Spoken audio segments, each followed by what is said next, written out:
Hello everyone, welcome to our YouTube channel Education World EW and this is CS स्तुति महाजन। जैसे कि आप सबको पता है कि एक्साइज इंस्पेक्टर के अंदर कुछ नया सिलेबस इंट्रोड्यूस किया गया है जिसमें इंडस्ट्रियल लॉज एंड एक्ट्स भी हैं। तो आज हम डिस्कस करेंगे इंडस्ट्रियल लॉज एंड एक्ट्स के ऊपर। अब इंडस्ट्रियल लॉज एंड एक्ट्स तो बहुत सारे हैं, तो फर्स्ट ऑफ ऑल जो आज हम डिस्कस करेंगे the very important act that is the Factories Act 1948. Let's see. आगे बढ़ने से पहले मैं आपको बता दूं, हम फैक्ट्रीज एक्ट 1948 पढ़ने जा रहे हैं, ठीक है।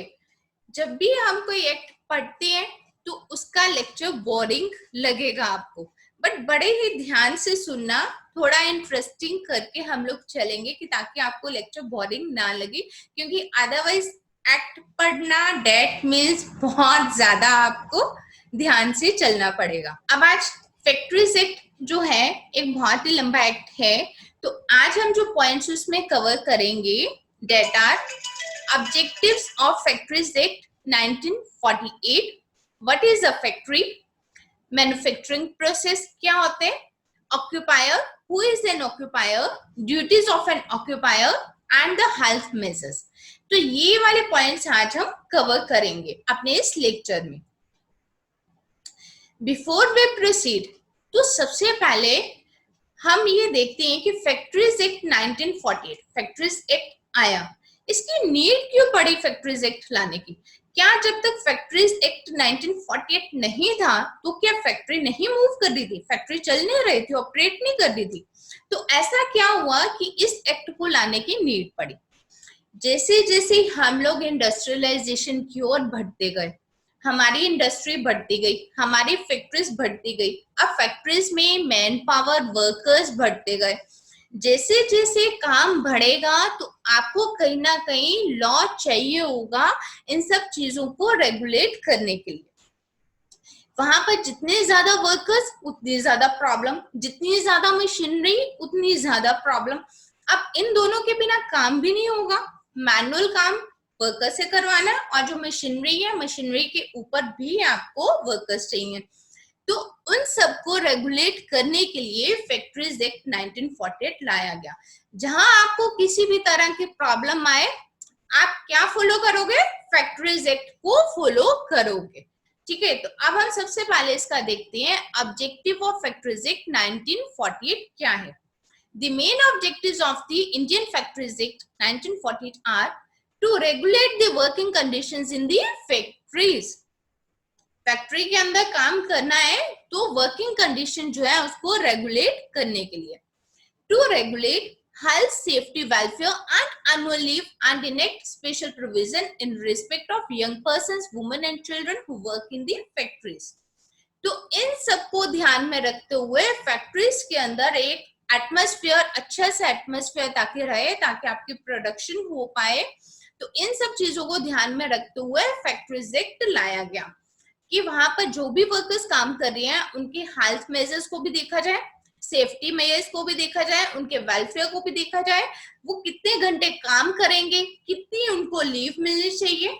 तो इन सबको ध्यान में रखते हुए फैक्ट्रीज एक्ट लाया गया। Next, what is a factory? अब हमने बोला फैक्ट्रीज एक्ट क्या है जो कि फैक्ट्री के ऊपर एप्लीकेबल होगा। तो अब हम चेक करते हैं कि फैक्ट्री है क्या है, ठीक है। फैक्ट्री क्या है? जहां पर मैन्युफैक्चरिंग हो रही है। एक लेमैन की लैंग्वेज में हम किसे फैक्ट्री बोलते हैं? कहीं पे भी मैन्युफैक्चरिंग हो रही है तो हम उसको बोल देते हैं फैक्ट्री। तो अब हम लॉ के अंदर देखते हैं, लॉ के अंदर फैक्ट्री किसको बोलते हैं? Any premises including the precincts thereof. Premises means जहां पर मैन्युफैक्चरिंग हो रही है, जो covered area including the presence thereof, उसका जो ओपन एरिया उसने रखा हुआ है वो भी फैक्ट्री के पार्ट में ही इंक्लूड होगा। अब ध्यान से सुनना इसको, wherein 10 or more workers are working, जहां 10 या 10 से ज्यादा बंदे काम कर रहे हैं। मिनिमम कितने बंदे हो गए? 10 बंदे काम कर रहे हैं। And in any part of which a manufacturing process is being carried on with the aid of power. तो फैक्ट्री क्या हुआ? Premises including the premises thereof wherein 10 or more workers are working 10 बंदे काम कर रहे हैं और वहां पर मैन्युफैक्चरिंग प्रोसेस हो रहा है with the help of power, means power use करके आप मैन्युफैक्चरिंग प्रोसेस कर रही हो, तो 10 और 10 से ज्यादा बंदे हैं तो उसको हम फैक्ट्री बोलेंगे। अब इस चीज को ध्यान से सुनना, मैं क्यों फोकस दे रही हूँ 10 या 10 से ज्यादा बंदे। अब हम नेक्स्ट स्क्रीन पर चलते हैं। नेक्स्ट क्या लिखा है, वेयर इन 20 और मोर वर्कर्स आर वर्किंग। अभी तो 10 बोला, अभी 20 कर दिया, ये क्या है। अब हम आगे पढ़ते हैं। And in any part of which a manufacturing process is being carried on without the aid of power, ठीक है, जहां 20 या 20 से ज्यादा बंदे काम कर रहे हैं और मैन्युफैक्चरिंग प्रोसेस हो रहा है बट वहां पर पावर को यूज नहीं किया जा रहा, तो उसको हम क्या कहेंगे, फैक्ट्री। मींस अगर आपने फैक्ट्री है, उसके अंदर मैन्युफैक्चरिंग प्रोसेस तो होना ही चाहिए। अब उसके अंदर उसने कंडीशंस दे दी, अगर तुम पावर की मदद से कर रही हो तो 10 बंदे भी हैं तो फैक्ट्री है, और अगर पावर के बिना आप मैन्युफैक्चरिंग प्रोसेस को कर रही हो तो एटलीस्ट 20% है, तो वो फैक्ट्री की डेफिनेशन में आएगा। नेक्स्ट, अब हमने इसके अंदर पढ़ा कि फैक्ट्री क्या है, जहां मैन्युफैक्चरिंग प्रोसेस हो रहा है। अब what is a manufacturing process, manufacturing process क्या है, अब हम उसको देखते हैं। अदरवाइज सबसे पहले हम देखते हैं एक लेमैन की लैंग्वेज में क्या है। कभी भी आप कुछ भी पढ़ते हो, ठीक है, लॉ की लैंग्वेज में आप कुछ भी पढ़ रहे हो, टेक्निकली आप कुछ भी पढ़ रहे हो, उसके अंदर एक चीज हमेशा याद रखना, कोई भी चीज को याद करने का सिंपल सा वे है, आप पहले उसको लेमैन की लैंग्वेज में देखो वो क्या है, देन उसको रिलेट कर दो लॉ के अंदर। What is the manufacturing process, simple से, मान लो आपने कुछ नहीं पढ़ा हुआ तो आपके अकॉर्डिंगली मैन्युफैक्चरिंग प्रोसेस क्या है, जब हम कोई चीज को मैन्युफैक्चर करते हैं। मैन्युफैक्चर कैसे करते हैं, रॉ मटेरियल यूज किया, इनपुट से जब हमने कन्वर्ट करके उसका आउटपुट बनाया, और जब हमने इनपुट से आउटपुट बनाया और उसकी शेप फॉर्म चेंज हो गई, उसको हम बोलते हैं मैन्युफैक्चरिंग प्रोसेस। आप लोग एक्साइज इंस्पेक्टर का टेस्ट देने जा रहे हो, ठीक है, द वेरी इंपॉर्टेंट थिंग, मैं आपको एक चीज क्लियर करूं प्रैक्टिकल पॉइंट ऑफ व्यू से। आप लोग एक्साइज इंस्पेक्टर का टेस्ट दोगे, एक्साइज इंस्पेक्टर का टेस्ट देने के बाद कहां पर पोस्टिंग होगी आपकी, इंडस्ट्री के अंदर, ठीक है, इंडस्ट्री में होगी या डिपार्टमेंट में बैठोगे तो भी आपको इंडस्ट्री में अगर पोस्ट किया जाएगा, तो आपको दिन रात ये सारे प्रोसेसेस वहां पर देखने हैं। और अगर आपको नॉलेज होगी ये चैप्टर्स क्यों इसके अंदर इंट्रोड्यूस किए गए, प्रैक्टिकल पोर्शन क्यों इंट्रोड्यूस किया गया, क्योंकि अगर आपको इन सब चीजों की नॉलेज होगी तभी तो आप इंडस्ट्री के ऊपर जाकर इंडस्ट्री को कंट्रोल कर पाओगे, नहीं तो अदरवाइज क्या है, इंडस्ट्री का जो ऑनर है वो आपको कंट्रोल कर जाएगा, ठीक है। तो अब हम देखते हैं what is a manufacturing process. Manufacturing process means any process for, यहाँ पर बहुत सारे पॉइंट्स लिखे हुए हैं, ठीक है, तो आप लोगों ने कैसे देख लेना है, इसका एक बार रिव्यू कर लो, उसके बाद अपने दिमाग में इनको बिठा लो कि ये इसको हम मैन्युफैक्चरिंग प्रोसेस में लेके आएंगे।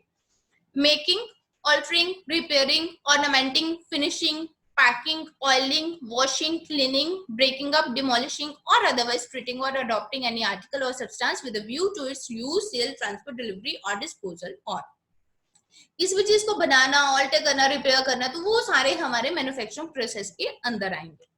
Pumping oil, water, sewage or any other substance, generating, transforming or transmitting power, composing, types of printing, printing by letter press, lithography, photography or other similar process, constructing, reconstructing, repairing, refitting, finishing or breaking up ships or vessels, preserving or storing any article in cold storage, ठीक है, तो इनमें से कोई भी activity है वो आपकी मैन्युफैक्चरिंग प्रोसेस है। अब हम इसके अंदर देखते हैं, लेट अस सपोज आपके पास एक क्वेश्चन आ गया, क्या कोल्ड स्टोरेज की एक्टिविटी आपकी मैन्युफैक्चरिंग प्रोसेस है, सी यस और नो, यस।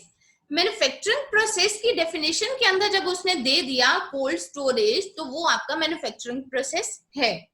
अब वो मैन्युफैक्चरिंग प्रोसेस तो है, अब वो फैक्ट्री है कि नहीं है, तो उसके लिए आप क्या करोगे, कोल्ड स्टोरेज तो with the aid of power ही होगा, तो उसके बाद आप नेक्स्ट कंडीशन क्या देखोगे, with the aid of power और without the aid of power. With the aid of power है तो 10 बंदे, और अगर without the aid of power है तो 20 बंदे होने चाहिए, तो वो फैक्ट्री होगी। तो कोल्ड स्टोरेज है तो वहां पे पावर तो आपको चाहिए ही चाहिए। Next, who is an occupier. ठीक है, अब हमने ये बोल दिया ये फैक्ट्री, ये फैक्ट्री के अंदर मैन्युफैक्चरिंग प्रोसेस हो रहा है, तो ऑक्यूपायर कौन है? Occupier of a factory means the person who has ultimate control over the affairs of the factory. जिस बंदे का फैक्ट्री के अफेयर्स के ऊपर पूरा कंट्रोल है उसको हम ऑक्यूपायर कहेंगे। ठीक है, लेमैन की लैंग्वेज में क्या हुआ? ऑनर हो गया। अब हम देखते हैं लॉ की लैंग्वेज में ऑनर किसको बोला है इसने, लॉ ने किस बंदे को ऑनर बोला है? Provided eight in the case of a firm और अदर एसोसिएशन ऑफ इंडिविजुअल्स। सबसे पहले इनकम टैक्स में अगर आप लोगों ने पढ़ा होगा तो आप पढ़ते हो, अगर तो वो इंडिविजुअल है, ठीक है, इंडिविजुअल है तो वन मैन कंपनी हुई, वन मैन कंपनी है तो वो इंडिविजुअल ही ऑक्यूपायर हो गया। अगर वो पार्टनरशिप फर्म है, पार्टनरशिप फर्म मतलब जहां पर दो या दो से ज्यादा बंदे इकट्ठे होके फर्म बनाते हैं, तो वहां पर वन ऑफ द पार्टनर्स, जो एक पार्टनर है उसको हम ऑक्यूपायर बोलेंगे। और अगर वो कंपनी है तो कंपनी के केस में डायरेक्टर्स, तो any one of the directors shall be deemed to be the occupier. तो कंपनी के केस में कौन होते हैं? डायरेक्टर्स। तो कंपनी के केस में ऑक्यूपायर कौन रहेगा? डायरेक्टर। नेक्स्ट, अब हमने ये तो देख लिया कि ऑक्यूपायर कौन हुआ, इंडिविजुअल के केस में इंडिविजुअल, फर्म के केस में पार्टनर, कंपनी के केस में डायरेक्टर।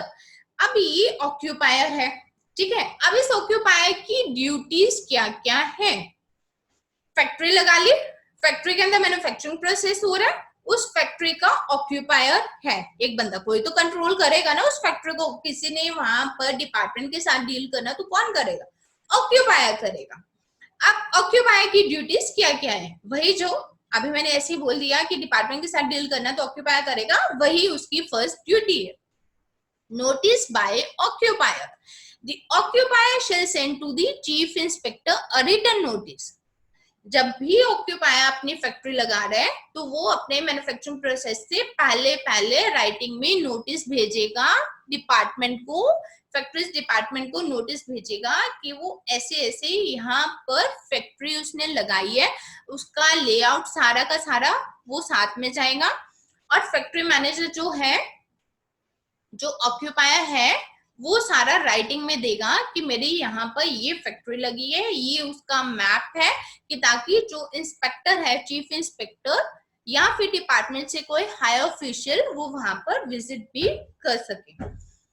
और साथ ही साथ अगर वहां पर जो भी उसने प्रोसेस करना है तो उसका भी प्रॉपर डिक्लेयर करेगा occupier. Next, general duties of the occupier. अब ऑक्यूपायर की और ड्यूटीज क्या है? अब हमने फैक्ट्री लगाई, फैक्ट्रीज एक्ट गवर्नमेंट ने हमें दिया कि उसको अप्लाई करो, तो फैक्ट्रीज एक्ट किसने अप्लाई करवाना है? ऑक्यूपायर ने। तो दैट मींस उसकी जनरल ड्यूटीज क्या हो गई उसकी? To ensure the health, safety and welfare of all workers while they are at work in the factory. तो उनके health, safety and welfare measures उन्होंने देखनी है। To provide and maintain the plant and systems of work in the factory that are safe and without risk to health of the workers.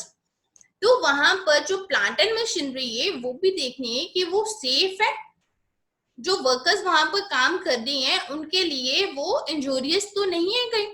To provide the arrangements in the factory for ensuring safety and absence of risk to health in connection with the use, handling, storage and transport of articles and substances.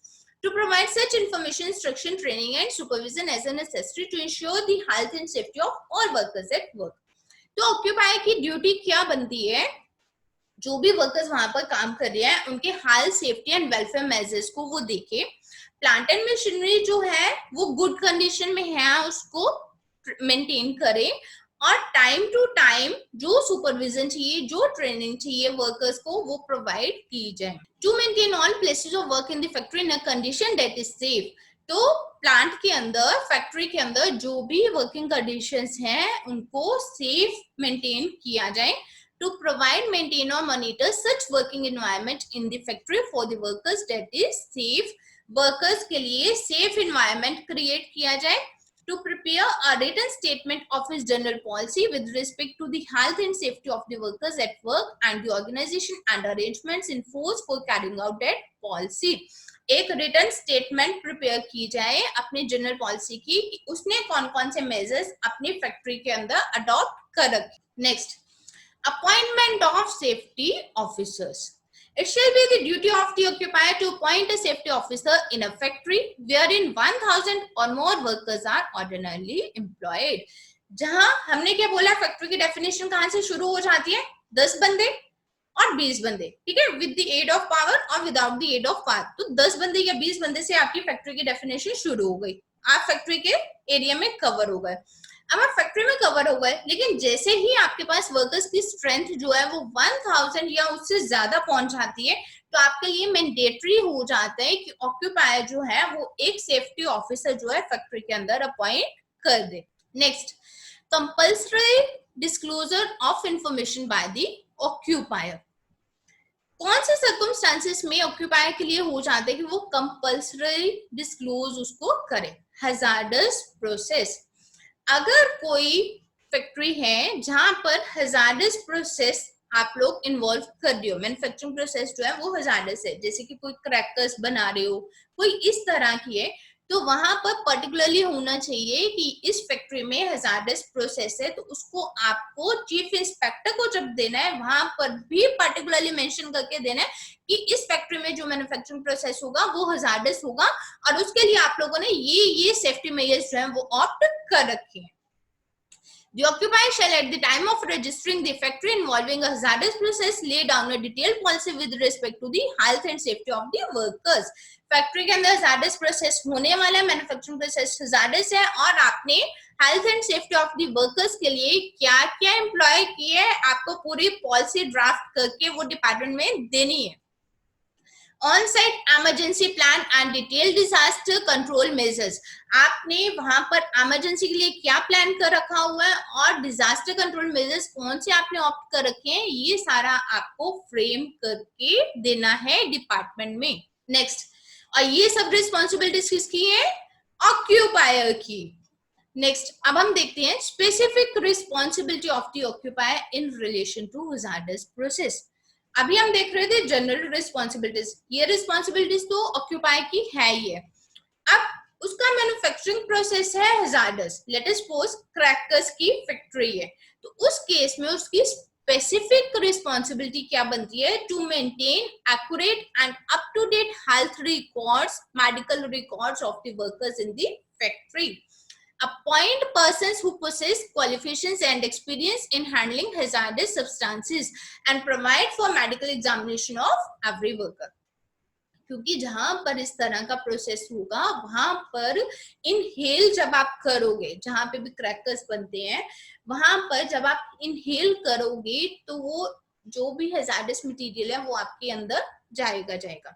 तो इसलिए वहां पर proper arrangements होने चाहिए. उनके costumes जो है वो स्पेशल कॉस्ट्यूम्स होते हैं फैक्ट्री के अंदर, कॉस्ट्यूम स्पेशल रहेंगे. उनके आईज को कवर करने के लिए, उनके हेड को कवर करने के लिए वो स्पेशल इंस्ट्रूमेंट्स रहते हैं, वो पहन कर ही आप अंदर जाओगे. लेट अस सपोज जैसे पेंडेमिक आया, पेंडेमिक के अंदर, कोविड के अंदर आप लोगों ने देखा कि जो डॉक्टर्स अंदर जा रहे हैं वो एक स्पेशल किट पहन के जा रहे हैं.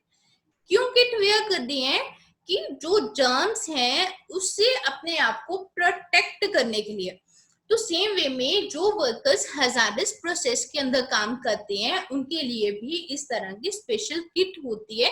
तो वो ऑक्यूपायर की रिस्पॉन्सिबिलिटी बनती है कि वो सब कुछ अरेंज करवा के दे और देखे कि वर्कर्स वो सब वेयर कर. Next, workers participation in safety management. The occupier shall in every factory where a hazardous process takes place or where hazardous substances are used set up a safety committee consisting of equal number of representatives of workers and management. उसने वही बोला है workers की participation भी की जाए. ठीक है, ऑक्यूपायर की तो रिस्पॉन्सिबिलिटी है वो ध्यान दे, तो उसके लिए एक सेफ्टी कमेटी बना दी जाए जिसमें इक्वल नंबर ऑफ मैनेजमेंट के पर्सन हो और इक्वल नंबर ऑफ वर्कर्स हो. मैनेजमेंट तो हर चीज बोलेगी कि मैंने सही कर दिया, और वर्कर्स की पार्टिसिपेशन रहेगी तो उससे उनको प्रैक्टिकल प्रॉब्लम्स का पता लगेगा और उसको कंसिडर करके तो प्रैक्टिकल प्रॉब्लम्स जो है वो रिमूव की जाएंगी। Next, right of workers to be warned against imminent dangers. Occupy की ये ड्यूटी बनती है कि वर्कर्स को इन्फॉर्म किया जाए कि यहाँ पर जो भी डेंजर्स हैं उससे उनको इंटीमेट किया जाए। Facilities for sitting and canteens, तो ये भी ऑक्यूपायर की ड्यूटी बनती है to provide the welfare facilities like lunch rooms, canteen, crèche, washing facilities, first aid appliances, etc. to all workers and to appoint a welfare officer.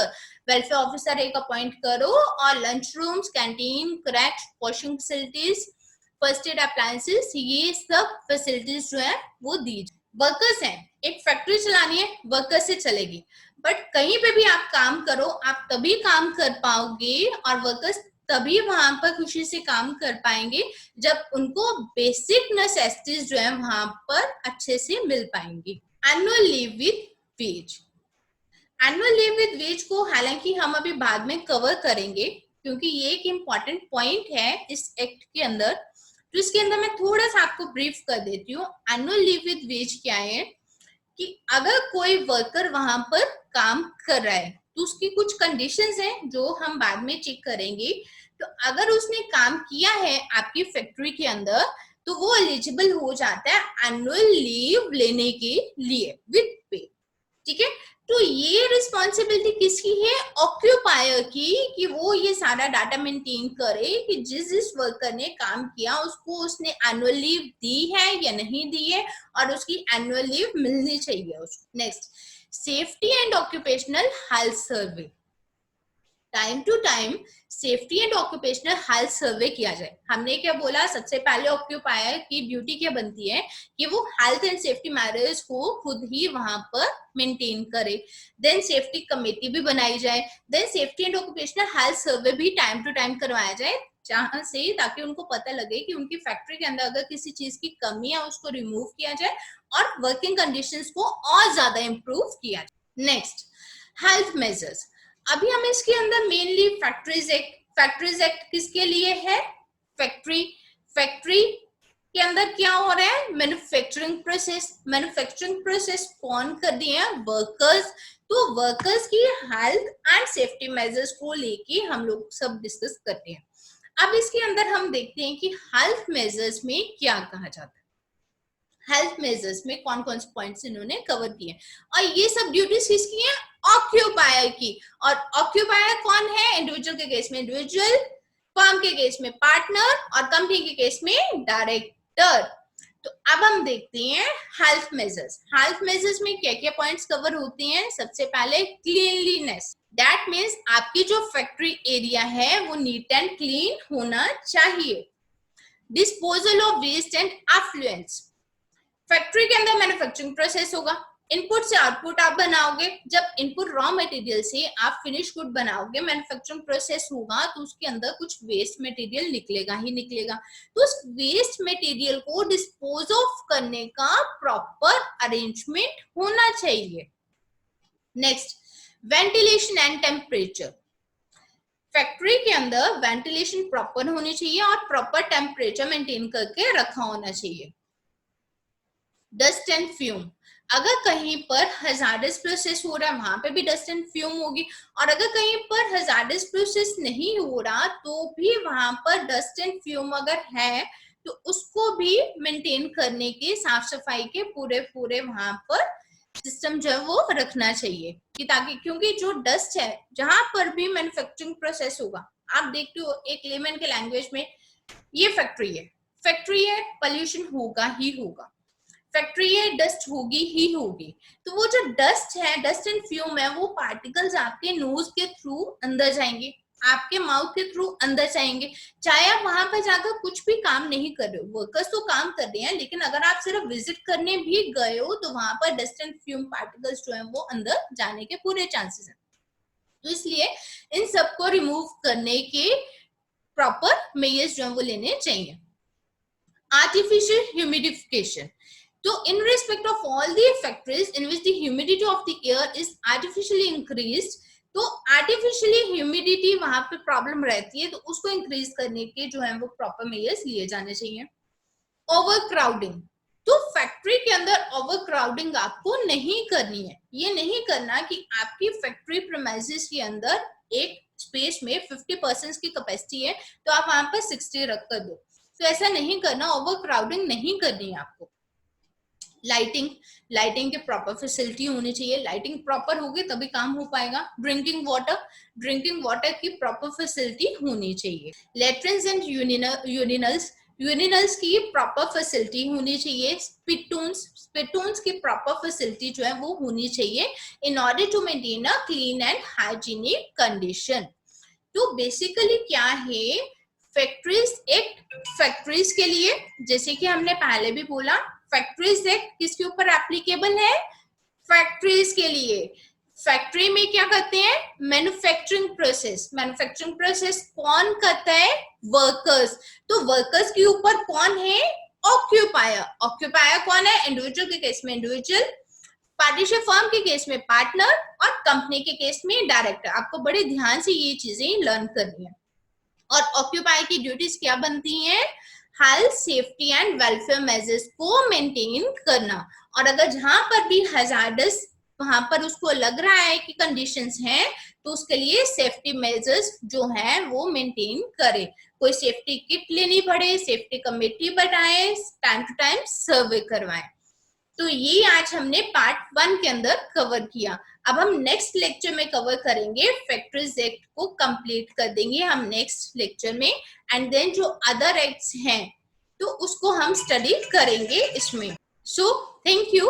अगर आपकी कोई भी क्वेरीज हो तो आप मुझे पोस्ट कर सकते हो, और अपनी 1-to-1 डिस्कशन करेंगे, तो वहां पर अपनी क्वेरीज भी आप क्लियर करवा सकते हो।